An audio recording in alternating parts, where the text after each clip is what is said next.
ভাবুন তো, বিশ্বের প্রায় 20% তেল শুধুমাত্র একটি সরু জলপথ দিয়ে যাচ্ছে, আর হঠাৎ সেটি যদি বন্ধ হয়ে যায়।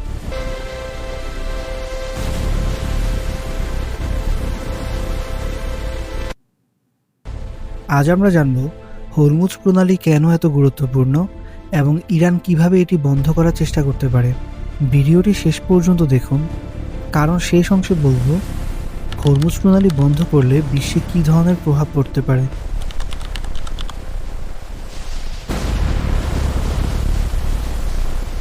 হরমুজ প্রণালী কেন গুরুত্বপূর্ণ? হরমুজ প্রণালী হচ্ছে পারস্য উপসাগর আর ওমান উপসাগরের মাঝের সরু পথ। প্রস্থ মাত্র 33 কিলোমিটার।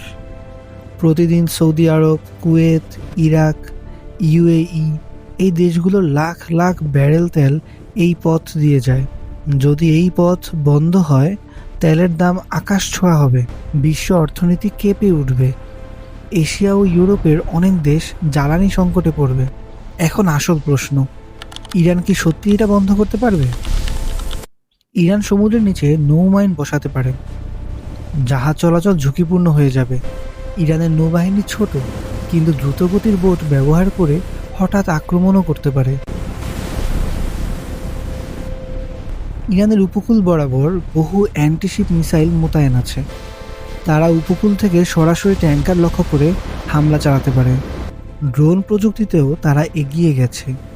নজরদারি ও আক্রমণ দুই কাজেই ব্যবহার সম্ভব। পুরোপুরি যুদ্ধ ছাড়াই ইরান বড় আকারের সামরিক মহড়া দিয়ে জাহাজ চলাচল বাধাগ্রস্ত করতে পারে।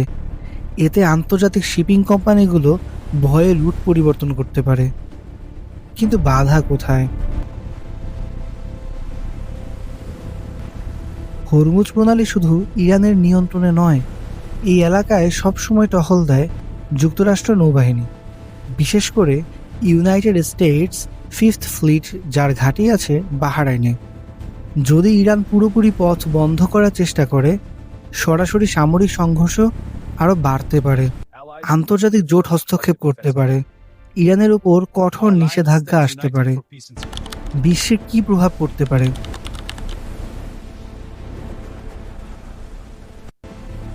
যদি কয়েকদিনও বন্ধ থাকে হরমুজ প্রণালী, তেলের দাম দ্বিগুণ হতে পারে।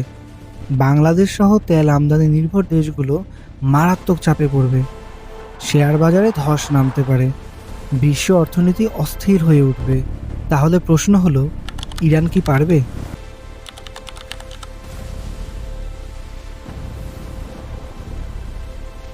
এমন ভিডিও পেতে চ্যানেলটি সাবস্ক্রাইব করতে ভুলবেন না।